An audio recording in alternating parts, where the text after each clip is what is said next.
ప్రభువైన యేసుక్రీస్తు నామములో మీకు అందరికీ వందనాలు. ఈ సంవత్సరం కూడా మీతో ఉండడానికి ప్రభు నాకు ఇచ్చిన మంచి అవకాశాన్ని బట్టి దేవుని స్తుతిస్తున్నాను.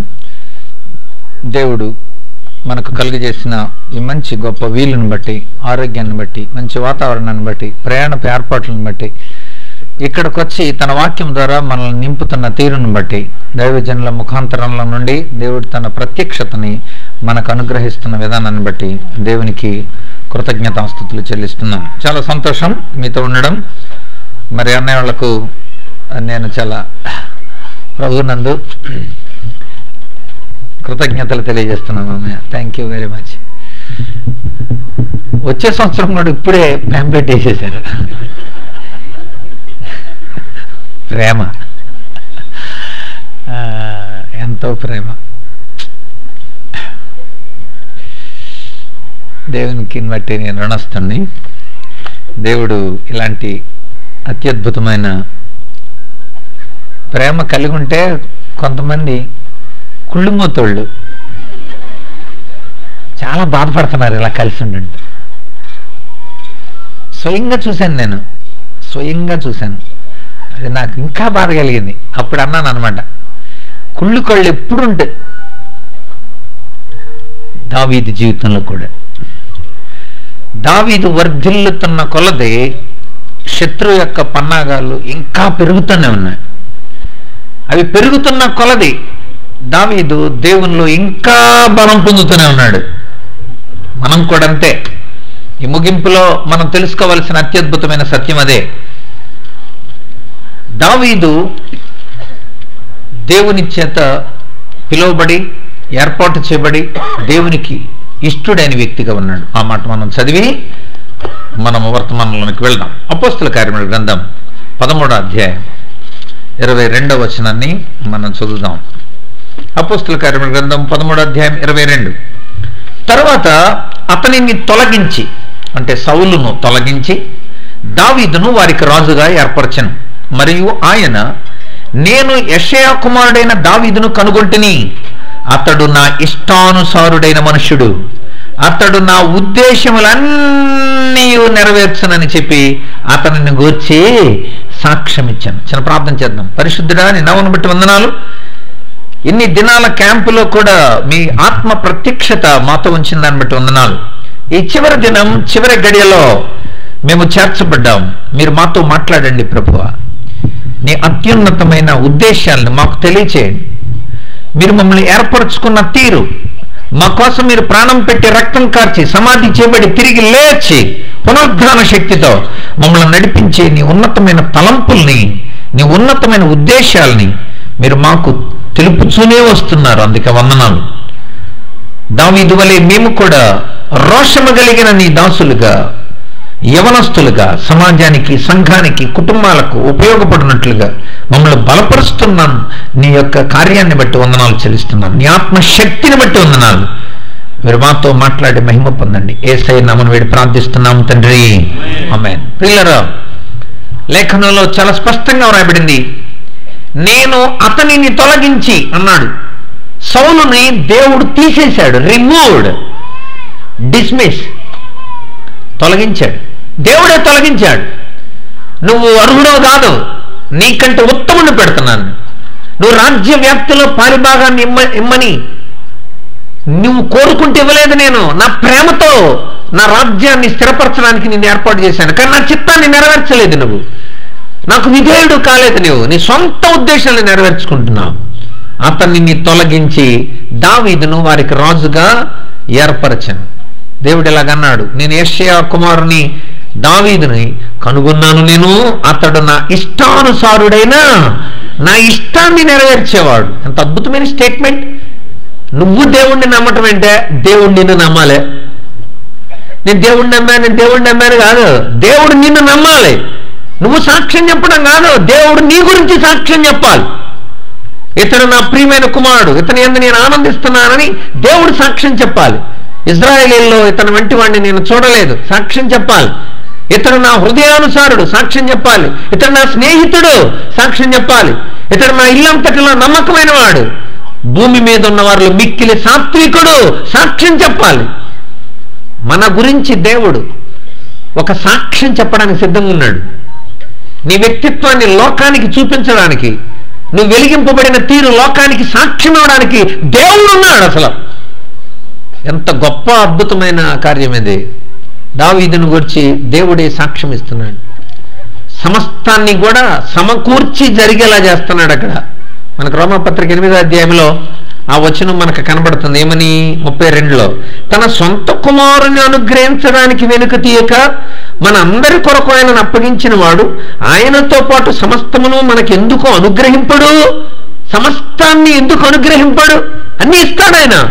సమకూడి జరగడానికి వీలు కలుగు చేస్తాడు ఆయన. ఎస్, అందుకని దేవుని చేత పిలువబడిన వారికి సమస్తం ఎలా జరుగుతాయి? సమకూడి జరుగుతాయి. ఆయన ద్వారా సమకూర్చబడి జరుగుతాయి. నిజమే, అలాగే జరిగింది. ఫీడ్బ్యాక్ ఒక్కసారి వెనక్కి వెళితే మనం అక్కడ చూసాం. దావీదు రామాలో ఉన్నాడని తెలుసుకొని వెంటనే సౌలు దండును పంపించాడు. అక్కడ రాయబడిన మాట చూడండి ఒకసారి. సమూయేలు గ్రంథం 19వ అధ్యాయం. దండు, మొట్టమొదటి దండు నాయోతు ప్రాంతానికి వచ్చినప్పుడు, రామా దగ్గరలో ఉన్న నాయోతులోకి వచ్చినప్పుడు వెంటనే దావీదు పట్టుకోవడానికి సమాజం అక్కడికి వెళ్ళారు. దేవుని ఆత్మ సౌలు పంపిన దూతల మీదకి వచ్చిన గనుక వారును ప్రకటింప ఆరంభించిరి. వాళ్ళు కూడా ప్రకటిస్తున్నారు. ఈ సంగతి సౌలుకు తెలియబడింది. అయ్యా, మీరు పంపించిన జనం అక్కడికి వెళ్ళి వాళ్ళు కూడా దేవుని స్తుతిస్తున్నారయ్యా, కోటలో కూర్చొని ఉన్నారయ్యా, వాళ్ళు కూడా పాటలు పాడుతున్నారయ్యా, మీరేమో అలా లాక్కు రమ్మన్నారు, కానీ వాళ్ళు అక్కడే ఉన్నారు, వాళ్ళు దేవుని స్తుతిస్తున్నారు, ప్రకటిస్తున్నారు. అరే, ఈసారి మీరు వెళ్ళండి రా. మళ్ళీ ఆ సంగతి సౌలుకు వినబడినప్పుడు అతడు వేరు దూతలను పంపాను. మళ్ళీ సెకండ్ బ్యాచ్ని పంపాడు. వారును అటువలే ప్రకటించుచుండిరి. వాళ్ళు కూడా వెళ్ళి మళ్ళీ వెనక కూర్చొని కోటంలో కూర్చొని ఉన్నారు. దేవుని ఆత్మ ద్వారా మళ్ళీ వాళ్ళు పాటలు పాడుతున్నారు. ఈసారి 3వ దండును పంపాడు. 3వసారి దూతలను పంపిన కానీ వారును ప్రకటించుచుండిరి.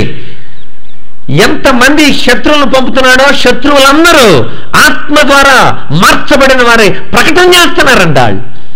ఇలా నేను రాజే వస్తున్నాడు ఇప్పుడు. ఇది ఆశ్చర్యమైన విషయం. ఎవడైతే పన్నాగాలు పన్నాడో, ఎవడైతే నిన్ను చంపాలనుకున్నాడో, ఎవడైతే నిన్ను బజారుకి ఎడవాలనుకున్నాడో, ఎవడైతే నీ గురించి చెడ్డ మాటలు పలికాడో, దేవుని ఆత్మ ద్వారా ఏం జరిగింది అక్కడ చూద్దాం. వెంటనే కడసారి తానే రామాకు పోయి శెఖూ దగ్గర ఉన్న గొప్ప బావి ఎద్దుకు వచ్చి సమూయేలు దావీదు ఎక్కడున్నారని అడిగాడు. అడిగితే రామా దగ్గర నాయోతులు ఉన్నారని ఒకడు చెప్పాడు. వెంటనే రామా దగ్గర ఉన్న నాయోతుకు రాగా దేవుని ఆత్మ అతని మీదికినే వచ్చాను. ఆహా, ఎంత ఆశ్చర్యం! చంపుదాం అనుకున్న సౌలే వస్తే సౌలు కూడా దేవుని ఆత్మతో నింపబడ్డాడు.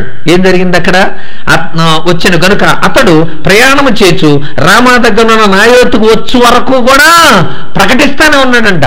అక్కడికి వెళ్ళేసరికల్లా సమూయేలు వాళ్ళందరికీ కూడా బోధిస్తూ ఉంటే దొర్లేస్తున్నాడంట అక్కడ. ఎవరో సౌలు. ఎంత గొప్ప కార్యాలు దేవుడు చేయడానికి సిద్ధపడుతున్నాడు. ఈరోజు నీ ఎడల కూడా దేవుడు అలాంటి గొప్ప కార్యాలు చేయడానికి ఇష్టపడుతున్నాడు. దావీదు జీవితంలో ఒక తప్పు కనబడద్దు అంతే, కానీ తప్పు చేస్తూ కూర్చోలేదు అక్కడ. వెంటనే 51వ కీర్తన రాసి ఆయన ప్రభువా నేను తప్పు చేశాను. పోయినసారి వచ్చినప్పుడు దైవజనులు చెప్పారు, ఒక గొర్రె పంది బ్రిడ్జి మీద నుండి టప్పని బురదలో పడిపోయినాయంట. మీకు గుర్తుందో లేదో? పడిపోతే గొర్రె వెంటనే రక్షించండి అని అరుస్తుందంట బురదలో నుండి. పంది ఫీల్ అయిపోతుందంట. దేవుని పిల్లలు బురదలో పెడితే అందులో ఉండరు. దేవుని మూలముగా పుట్టినవాడు పాపము చేయొద్దు అన్నది మన తెలుగు తర్జుమాలో. గ్రీకులో ఏముందో తెలుసా? పాపము చేయుచూ ఉండడు. అది పాపంలో కూలబడిపోయి ఉండను. దేవుడి బిడ్డ వెంటనే అర్థమైపోద్ది.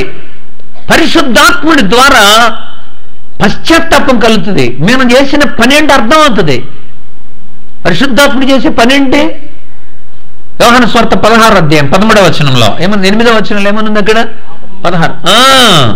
పాపాన్ని గురించి చెబుతాడు, నీతిని గురించి చెబుతాడు, తీర్పుని గురించి చెబుతాడు. పాపం అంటే నడవకూడని మార్గం, నీతి అంటే నడవలసిన మార్గం, తీర్పు అంటే ఫలితం అని అర్థం.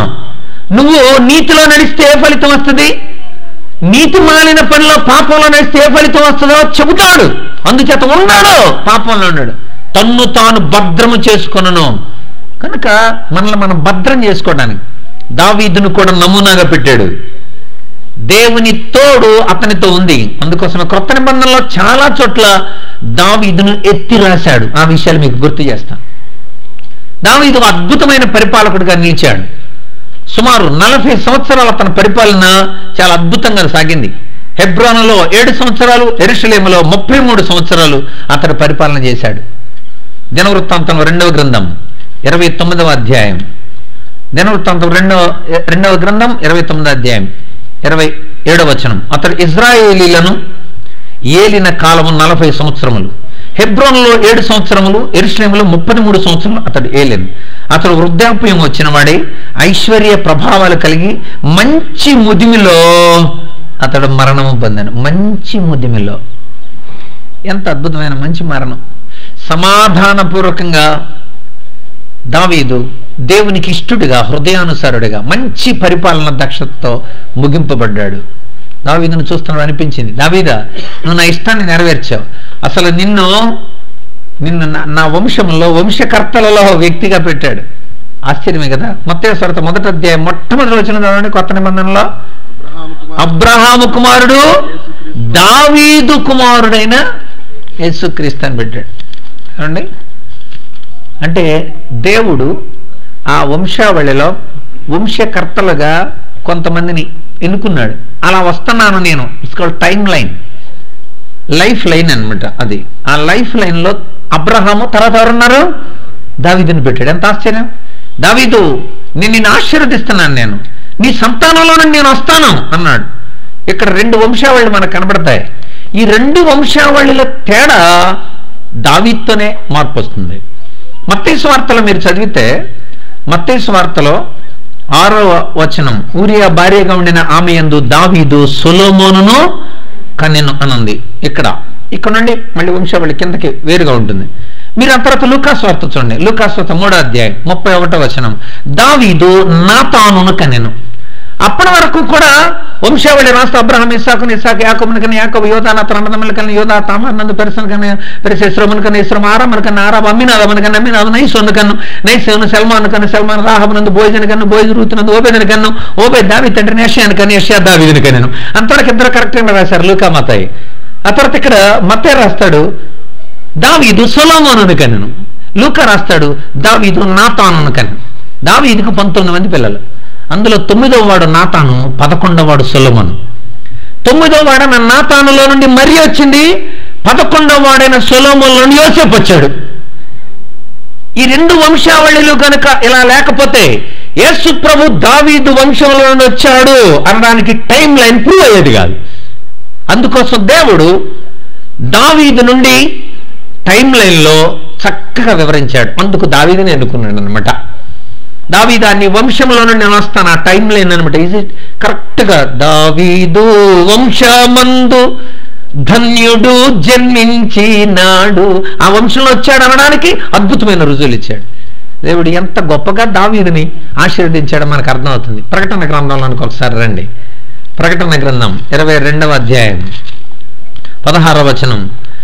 సంఘముల కోసం ఈ సంగతుల గురించి మీకు సాక్ష్యం ఇవ్వడానికి యేసు అను నేను నా దూతలను పంపి ఉన్నాను. నేను ఎవరినో తెలుసా? దావీదు వేరు చిగురు. నా పేరేం పేరు? దావీదు వేరు చిగురు. యెషయా మొద్దు నుండి ఏమి పుట్టును? చిగురు పుట్టును. జాగ్రత్త వినండి. ఇక్కడ చిగురు. యేసు ప్రభువుకు ఉన్న మరొక పేరేంటో తెలుసా? ఆయన అనబడిన పేరు, పిలువబడిన పేరు, ఆయన నజరేతువాడు అని అనబడ్డాడు. నజర్ అంటే ఏంటో తెలుసా? చిగురు అని అర్థం. ఆయన పేరు చిగురు, అందుచేత ఆయన నజరేతువాడు అని అనబడ్డాడు. నజరేతువాడు అని అనబడ్డానికి గల కారణం అదే, నేను చిగుర్ని, దావీదు వేరు చిగుర్ని. అసలు దావీదుని బేస్ చేసుకొని దేవుడు చెబుతున్నమాట, నేను దావీదు వేరు చిగురిని. అన్య జనాంగంలో ఉన్న అంజులుగా ఉన్న రూతు, రాహాబు లాంటి వాళ్ళు యేసుప్రభు వంశావళిలో ఎందుకు చేర్చబడ్డారు? ఎలా చేర్చబడ్డారు? ఎంత గొప్ప ఔన్నత్యత! నాడు మనం చాలా స్పష్టంగా చూస్తున్నాం. దావీదు యొక్క వేరు చిగురు, దావీదు వంశములో నుండి నేను వస్తాను. ఇందాక చదివిన మాటలో కూడా ఉంటుంది చూడండి. అపోస్తల కార్యాలయం మనం చదివాం 13వ అధ్యాయంలో 22 చదివాం. దాని కింద వచనం చదవండి. అపోస్తల కార్యం గ్రంథం 13వ అధ్యాయం చదవండి నాన్న.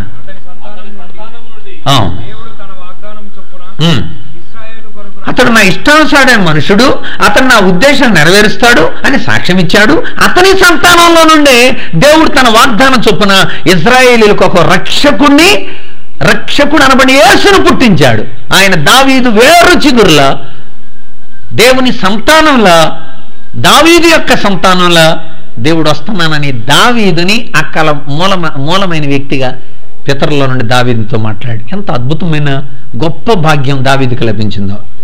నీవు కూడా విధేయత కలిగి ఉంటే ఆయనతో ఉంటావు, ఆయన వంశావళి, ఆయన లిస్టులో ఉంటావు నువ్వు. ఎంత గొప్ప భాగ్యం. దావీదుని విశ్వాసపు పట్టీలో కూడా రాశారు. హెబ్రీలకు రాసిన పత్రిక 11వ అధ్యాయం, హెబ్రీలకు రాసిన పత్రిక 11వ అధ్యాయం 32వ వచనం. ఇకను ఏమని చెప్పుదును? గిద్యోను, బారాకు, సంసోను, యెఫ్తా, దావీదు, సమూయేలును వారిని గురించి, ప్రవక్తల గురించి వివరించడానికి సమయం చాలదా? చాలా మంది ఉన్నారు అని అంటూ కింద చెబుతాడు. ఇట్టి వారికి చూడండి, కొంచెం కిందకి రండి, చక్కని పదం అది, 38వ వచనం. ఇట్టి వారికి ఈ లోకము యోగ్యమైనదే కాదంట. అంటే అర్థం ఏంటండి ఆ పదం? ఇలాంటి వాళ్ళకి పైన చెప్పాను కదా, ఇలాంటి విశ్వాసం అసలు ఇక్కడ కదా, దేవునితోనే ఉండడం ఒక గొప్ప భాగ్యం, దేవుడిచ్చిన భాగ్యం. ఆ భాగ్యాన్ని వాళ్ళు పొందారు, మీరు పొందుతారు. అలాంటి విశ్వాసాన్ని కలిగి ఉండండి మీరు అంటున్నాడు. దావీదును దేవుడు ఎంతటి ప్రమాణాలతో నింపాడో. ఈ ప్రమాణాలు దావీదు తనకు ఏర్పడిన ప్రతి సంఘటనని కూడా పాట రాస్తూనే ఉన్నాడు. ఎందుకు రాశాడు తెలుసా? తర్వాత తరాల వాళ్ళు ఆ విషయాన్ని తెలుసుకోవడానికి కోసం. తప్పు చేశాడు అనుకోండి, వెంటనే 51వ కీర్తన రాశాడు, అంతే కదా. తనని తరుముతూ ఉన్నప్పుడు, తాను తరమబడుతున్నప్పుడు 34వ కీర్తన, 34వ కీర్తన ఆకీష్ అనబడిన రాజు దగ్గర పట్టబడతాడు. సౌలు తరుముతూ ఉన్నప్పుడు ఆ ప్రాంతానికి వెళతాడు. అక్కడ అబీమెలెక్ అనేది ఫిలిస్తీయుల రాజుల్ని అబీమెలెక్స్ అంటారు అనమాట. 34వ కీర్తనలో పైన అబీమెలెక్ ఎదుట దావీదు వెర్రివాని వలె ప్రవర్తించినట్టు అని ఉంటుంది. తర్వాత మన చరిత్రలో చదివితే అక్కడ ఆకీష్ అని అనబడిన రాజు ఉన్నాడని మనకు అక్కడ ఉంటుంది సమూయేలు గ్రంథాలు. అదేంటి అక్కడ ఆకీష్ రాజు ఉంది, ఇక్కడ అబీమెలెక్ ఉందని మీరు కన్ఫ్యూజ్ అవనవసరం. ఫిలిస్తీన్ల రాజుల్ని అబీమెలెక్స్ అంటారు. అలెక్ అంటే తండ్రి అయిన రాజు, అబీమెలెక్స్ అంటారు ఫిలిస్తీన్ల రాజుల్ని. ఈజిప్ట్ రాజుల్ని ఏమంటారు? ఫరోస్ అంటారు. అది గుర్తుంచుకోండి. అంటే అబ్రహాం కాలంలో అబీమెలెక్ కనబడతాడు మీకు, ఇస్సాక్ కాలంలో అబీమెలెక్ కనబడతాడు, దావీదు కాలంలో అబీమెలెక్ కనబడతాడు. అంటే రాజులు అంటారు, ఫిలిస్తీన్ల రాజుల్ని అబీమెలెక్స్ అంటారు. అబీమెలెక్ తనని పట్టుకున్నప్పుడు, అంటే అప్పటి ఆ ఫిలిస్తీన్ల రాజు అయిన ఆకీష్ సైన్యం పట్టుకున్నప్పుడు దేవుడు ఎంత గొప్పగా విడుదల చేశాడు అన్నది 34వ కీర్తన రాస్తాడు.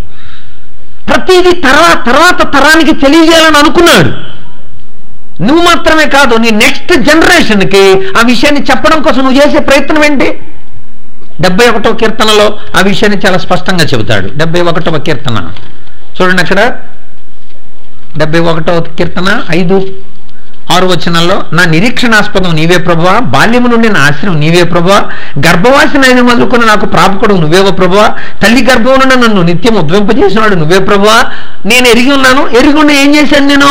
17వ వచనం, బాల్యం నుండి నువ్వు నాకు బోధిస్తూనే వచ్చావు, ఇంతవరకు నీ ఆశ్చర్యకార్యాన్ని తెలుపుతూనే వచ్చావు, వచ్చు తరము వారికి నీ బాహుబలాన్ని గురించి, పుట్టబోయే వారికి నీ శౌర్యాన్ని గురించి నేను తెలియజేయనట్లు తల నెరిసి వృద్ధుడనై ఉండే వరకు నన్ను విడవకు ప్రభువా అన్నాడు.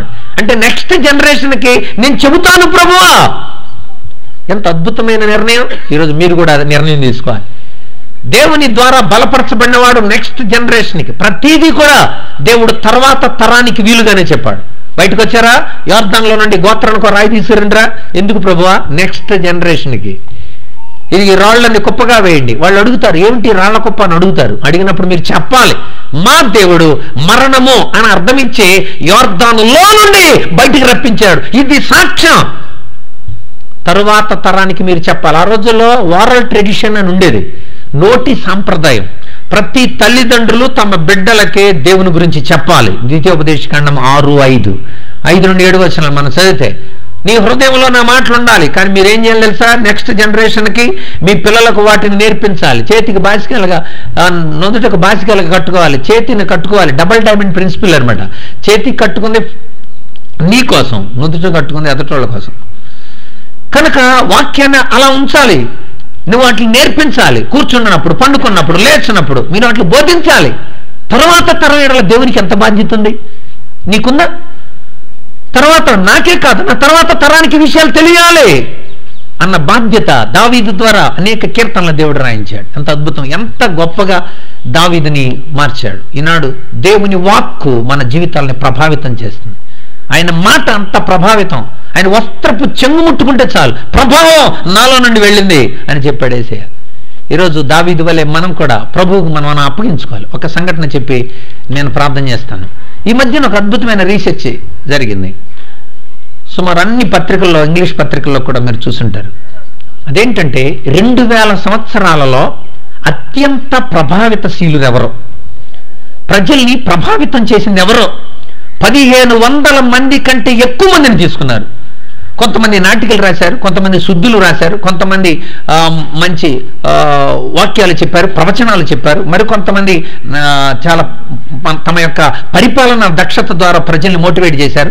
ప్రజల్ని ప్రభావితం చేసిన వాళ్ళు ఎవరు అని చాలా 3 సంవత్సరాల నుండి రీసెర్చ్ జరుగుతూనే ఉంది. మొన్న రిలీజ్ చేశారు, వరుసగా రాశారు. ఒక 10 మంది పేర్లు నేను చెబుతాను, జాగ్రత్తనండి. వికీపీడియాలో కూడా ఈ రీసెర్చ్ పెట్టారు. 2వ స్థానంలో నెపోలియన్ బోనాపార్టీ ఉన్నాడు. నెపోలియన్ చాలా అద్భుతమైన ప్రభావితశీలైన, అతని యొక్క బోధలో, అతని యొక్క వర్తమానాలు చాలా మందిని రివైవల్గా మార్చాయి. అనేక మంది నెపోలియన్ వెనకాల మార్చబడడానికి కారకులుగా అతను అనుసరించారు. ఆ రోజుల్లో అంత ప్రభావితం చేశాడు. ప్రపంచంలో 2వ స్థానం పొందాడు. 3వ స్థానం షేక్స్పియర్ పొందాడు. షేక్స్పియర్ చాలా నాటికలు రాశాడు. ఆ నాటికలు ఇప్పటికీ కూడా సజీవంగానే ఉన్నాయి. అది చదివిన వాళ్ళందరూ కూడా ఖచ్చితంగా గుర్తు చేసుకుంటారు. ఏదో ఒక కొటేషన్ కూడా ఖచ్చితంగా గుర్తు చేసుకుంటూనే ఉంటారు. షేక్స్పియర్ రాసిన నాటికల్లో ఏదో ఒక దాన్ని. ఆయన 2వ స్థానంలో ఉన్నాడు, 3వ స్థానంలో ఉన్నాడు. ఇక 4వ స్థానం మహమ్మద్ ప్రవక్త గారు చెప్పిన ప్రవచనాలు చాలా మందిని ప్రభావితం చేసే ప్రపంచంలో ఆయన 4వ స్థానంలో ఉన్నారు. 5వ స్థానం అమెరికా ప్రెసిడెంట్ అబ్రహాం లింకన్. చాలా అద్భుతమైన వర్తమానికుడు ఆయన, చాలా వండర్ఫుల్ మెసేజెస్. ఆయన పుస్తకాలు చదివినా కూడా ఆయన జీవితానికి సంబంధించి మనం చాలా ప్రభావితం అవుతాం. ఆయన 5వ స్థానంలో ఉన్నాడు. 6వ స్థానంలో అమెరికా మాజీ ప్రెసిడెంట్ జార్జ్ వాషింగ్టన్ ఉన్నాడు. ఆయన కూడా పరిపాలన దక్షతలో చాలా ప్రభావితం చేశాడు ప్రజల్ని. 7వ స్థానం హిట్లర్ ఉన్నాడు. హిట్లర్ చివరిలో చాలా ఒక జాతిపరమైన విద్వేషంతో చాలా మందిని చంపాడు. కానీ హిట్లర్ యొక్క బోధ, అతను రాసిన పుస్తకాలు చాలా ప్రభావితం చేశాయి. 8వ స్థానంలో జీవశాస్త్ర పిత అరిస్టాటిల్ ఉన్నాడు. 9వ స్థానంలో ది గ్రేట్ అలెగ్జాండర్ ఉన్నాడు. 10వ స్థానంలో అమెరికా మాజీ ప్రెసిడెంట్ జెఫర్సన్ ఉన్నాడు. ఒక 10 మందిని చెప్పాను నేను. ప్రపంచంలో ఈ 2000 సంవత్సరాల్లో అత్యంత ప్రభావం తీసుకొచ్చిన మొట్టమొదటి స్థానం ఎవరున్నారు తెలుసా? మన ప్రభువైన యేసుక్రీస్తు. సమలాడాలి అందరూ సార్. శాస్త్రవేత్తల రీసెర్చ్ ఇది, ఏదో క్రైస్తవులు కూర్చొని చేసే రీసెర్చ్ కాదు. 3 సంవత్సరాల నుండి 1500 మంది కంటే ఎక్కువ తీసుకొని యేసు ప్రభు మాట, యేసు ప్రభు యొక్క దైవత్వపు లక్షణం ప్రపంచంలో ఇప్పటికీ స్టాటిస్టికల్ అనాలిసిస్ ప్రకారం 3 సంవత్సరాల క్రితం స్టాట్స్ ప్రకారం ఏదో ఒక దేవుణ్ణి నమ్మిన వాళ్ళు 5.9 బిలియన్లు ఉన్నారు. 5.9 బిలియన్లు. అందులో 32% అంటే 2.2 బిలియన్లు ఎవరనుకున్నారు? క్రైస్తవులే. వై? ఎందుకని? నేనున్నాను, భయపడకో, దిగులు పడకో, ధైర్యంగా ఉండు, లోకంలో ఎలా ఉండాలని నేను చెబుతాను, నేను నిన్ను ఎన్నుకున్నానని ప్రజలతో నేరుగా వచ్చి ప్రాణం పెట్టి రక్తం కార్చి తిరిగి లేచి సజీవుడిగా నిలిపిన యేసయ్య మాట యొక్క అద్భుతమైన ప్రభావం ఇది. ఆయన నా జీవితాన్ని కూడా మార్చింది. నిరాశలో ఉన్న నన్ను ఆదరించింది ఆయన మాటే. నాలో నా రక్తాన్ని మార్చి పరిశుద్ధంగా నన్ను చేసింది ఆయన రక్తమే. ఆయన ఆత్మే నన్ను ఇలా బలపరిచింది. ఓడిపోయిన ఈ జీవితం గెలవడానికి గల కారణం యేసు ప్రభువే. అంత ప్రభావశీలుడు. దావీదా భయపడకు దావీదా, నేనున్నాను అని ధైర్యపరిచింది ఆయనే. ఈనాడు నిన్ను నన్ను ధైర్యపరచడానికి కోసం ఆయన ఉన్నాడు. నేనున్నాను, భయపడకు అని చెబుతున్నాడు. నమ్మగలిగితే, ఆయన రక్తాన్ని ఆశ్రయించగలిగితే, ఆయన వాక్కును మన జీవితాల్లో పొందగలిగితే ప్రభావశీలుడైన దేవుడు. నిరూపించబడిన సత్యం ఇది. ఆయన మీద చేసిన రీసెర్చ్లు దేని మీద జరగలేదు. అసలు ఆయన మనిషా దేవుడా అని ఇప్పుడు 3 రీసెర్చ్లు జరిగినాయి. 1913లో ప్రారంభంలో ఒక రీసెర్చ్ జరిగింది, 53లో ఒక రీసెర్చ్ జరిగింది, 72లో ఒక రీసెర్చ్ జరిగింది. గ్లోబల్ రీసెర్చ్లు ఇవి నేను చెప్పేవి. ప్రపంచంలో ఆయన మీద జరిగినన్ని పరిశోధనలు ఎవరి మీద జరగల. ఏం తెలిసారో తెలుసా? రీసెర్చ్ స్కాలర్స్ అందరూ తెలిసింది ఏంటంటే ఆయన ద్విగుణీకృతమైన 2 లక్షణాలు కలిగి ఉన్నాడని. దీన్ని మా మానసిక పరిభాషలో హైపోస్టాటిక్ యూనియన్ అంటారు. నోట్ దిస్ పాయింట్ ఎవరు అన్నారు, ఆ పదం నోట్ చేసుకోండి మీరు. హైపోస్టాటిక్ యూనియన్ అంటే అర్థం ఏంటో తెలుసా? 2 లక్షణాలు ఉన్నాయి. అంటే సంపూర్ణమైన మానవుడిగా ఉన్నాడు, అట్ ద సేమ్ టైం సంపూర్ణమైన దేవుడిగా ఉన్నాడు. ఆయన ఏది తీసేయడానికి లేదంట. దైవ నరుడు, ద యాంథ్రోపోలిక్ మ్యాన్ అనమాట. Theo anthropologic man. అసలు ఎంత ఆశ్చర్యమైన విషయం. దైవాంశ మానవ సంబంధిత నరుడు ఆయన అని శాస్త్రవేత్తల చేత నిరూపించబడిన దేవుడు. మీరు ఎన్ని రీసెర్చ్లు చేసుకోండి, రిజల్ట్ ఏసుపురగా వస్తాడు అక్కడ. ఎందుకంటే ఆయన కృపా సత్య సంపూర్ణుడు. దావీదును ఎన్ని ప్రమాణాలకు ఉంచాడు, ఎన్నో ప్రమాణాల కోసం దావీదును తీసుకొచ్చి ఉపమానాల్లో చెప్పాడు. మోషేని గురించిన ఉపమానాల కంటే దావీదును గురించి చెప్పిన ఉపమానాలు చాలా ఎక్కువ ఉంటాయండి కొత్త నిబంధనలో. ఎందుకంత అంత ప్రభావిత వ్యక్తిగా ఎలా మార్చాడు? ఆయన ప్రభావితుడు. నీ జీవితాన్ని కూడా అలా ప్రభావితం చేయగలడు. ఒక ఓడిపోయిన ఈ జీవితాన్ని గెలిపింపజేసిన దేవుడు. ఒక మానసిక రోగిని మానసిక శాస్త్రాన్ని చదివేలాగా చేశాడు. రీసెంట్గా సంవత్సరం క్రితం, అంటే మీ దగ్గరకు నేను వచ్చి వెళ్ళిన తర్వాత నన్ను రాష్ట్ర స్థాయిలో ఉత్తమ రిసోర్స్ పర్సన్గా అవార్డు ఇచ్చారు. కరెక్ట్గా 4 నెలల క్రితం ప్రతిభా పురస్కార్ అవార్డు ఇచ్చారు. నాకు చాలా ఆశ్చర్యం కలుగుతుంది. ఇది ఓడిపోయిన జీవితాలు ఇవి. ఒకప్పుడు సైకో, మొన్న తీసుకుని ఆడితే 43 అవార్డులు ఉన్నాయి ఇప్పటికి నా ఇంట్లో. ఒకప్పుడు మంచం మీద 11 సంవత్సరాలు ఉన్నవాడు ఇప్పుడు మంచానికి పరిమితం కాకుండా ఎలా బ్రతుకుతున్నాడు? పోయిన సంవత్సరం మీ దగ్గర నుండి వెళ్ళిన 3 నెలలకి నాకు అపెండిసైటిస్ ఆపరేషన్ అయింది. కరెక్ట్గా జూన్ నెలలో అపెండిసైటిస్ ఆపరేషన్ అయింది. 2 నెలలు మంచం మీద ఉన్నాను నేను. అయిన వెంటనే ప్రభువా నన్ను వాడుకో ప్రభువా, కావచ్చు గాక, శరీరంలో చాలా అది జరుగుతూ ఉండొచ్చు గాక. 365 రోజుల్లో 285 రోజులు ఇలా ప్రభు కోసం నిలబడటానికి దేవుడు బలపరిచాడు. ఎంత ఆశ్చర్యం! మీకు రోషం కలగటానికి చెబుతున్నాను. ఈ స్టాట్ గొప్పతనం కోసం కాదు, నా అతిశయం ప్రభువే. నిన్ను బలపరిచే దేవుడు ఆయన. నా బలమేంటో నీకు తెలియాలి. రెండవది, నా గురించి నువ్వు సాక్ష్యం చెప్పాలి, నా నామాన్ని. ప్రభు ఇచ్చిన గొప్ప అవకాశం ఉపయోగించుకోండి. దావీదు అన్ని వేళలా దేవుడు అతనికి తోడై ఉండడానికి గల కారణం, దావీదు ఒబీడ్ అయ్యాడు. గురువశానువర్తి శిష్య. గురువు యొక్క వశంలోకి వెళ్ళిపోవాలంట శిష్యుడు. నువ్వు చెప్పునైనా నేను చేస్తాను. I will.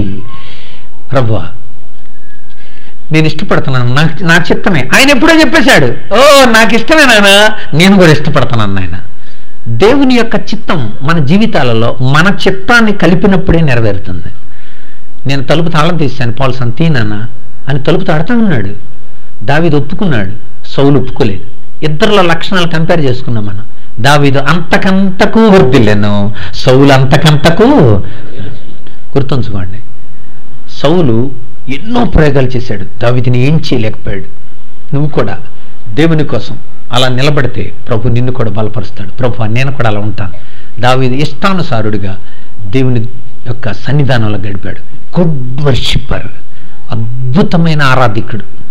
ఎన్ని పాటలు రాశాడో, ప్రతి పాటలో కూడా దేవుని యొక్క దైవత్వం, ఆయన మూర్తిమత్వం, ఆయన్ని పొగడిన దావీదు కీర్తనలో ఒకసారి ధ్యానం చేసి చూడండి. చాలా ఎనాలిసిస్లో ఎక్కువ భాగం ఉంటుంది దావీదు ఉంటే. అంటే ఈ అంశాన్ని గురించి ఇక రాయలేదు అనేది లేదు. అందుకని ఎనాలిసిస్ చేసినప్పుడు అన్నట్లో దావీదు కీర్తన ఒకటైనా వస్తుంటుంది అనమాట. ఎనాలిసిస్ చేసినప్పుడు దావీదు హోలిస్టిక్గా, సంపూర్ణతలో దేవుణ్ణి చూపించగలిగాడు. అందుచేత మనం కూడా దావీదు లక్షణాలను ఇప్పటివరకు తెలుసుకున్న ప్రతి వరుస అంశాల్లో కూడా దావీదు వలె మనం కూడా ప్రభు కొరకు సత్యసాక్షులుగా ఉండి, ప్రభువా నీ ద్వారా నేను నడిపిస్తాను, నడిపింపబడతాను ఆయన, నన్ను నడిపించు నాయన అని ఆయనకు అప్పగించుకొని ఆత్మవశులై ఆయన కొరకు జీవించడానికి పరిశుద్ధాత్మ ఎవరినైనా మనల్ని అందరినీ బలపరచును గాక. ఆమె తలలో ఉంచండి, ప్రార్థన చేస్తాను నేను. పరిశుద్ధుడైన తండ్రి, నీ నామం బట్టి నీకు కృతజ్ఞతాస్తుతులు చెల్లిస్తున్నాను. మా మీదికి లేచు వారిని అణచగలిగిన దేవుడవు, మమ్మల్ని బలపరిచి సాక్ష్యం ఇవ్వగలిగిన దేవుడవు. ప్రతి చోట నీకు సాక్షులుగా ఉండడానికి కోసం నీ ఆత్మను మాకు అనుగ్రహించి, నీ రక్తంతో మమ్మల్ని కడిగి, నీ బిడ్డలుగా, నీ స్వాస్థ్యముగా మమ్మల్ని చేసుకొని ఈ లోకములో ప్రభువా నీ తరపున మమ్మల్ని నిలబెడుతున్నావు, అందుకు వందనాలు చెల్లిస్తున్నాను. ఇక్కడ ఉన్న బిడ్డలందరూ దావీదు వలె తమ జీవితాల్లో నీకు స్థానం ఇచ్చి నీకు విధేయులే జీవించినట్లుగా కృప దయచేయమని, సమస్తానికి మించిన క్రీస్తు సమాధానాన్ని హృదయాలకు తలంపులకు కావలించమని, మాకిచ్చిన ఈ సహవాసాన్ని బట్టి, సన్నిధిని బట్టి, నీ వర్తమానాన్ని బట్టి నీకే కృతజ్ఞతాస్తుతులు చెల్లిస్తూ, మా ప్రభువు, మా మంచి బోధకుడు, మా కోసం ప్రాణం పెట్టి రక్తం కాచి సమాధి చేయబడి తిరిగి లేచి త్వరలో మా కోసం రానై ఉన్నాము. యేసయ్య పరిశుద్ధ నామమున స్తుతించి వేడి ప్రార్థిస్తున్నాము తండ్రి. Thank you friends.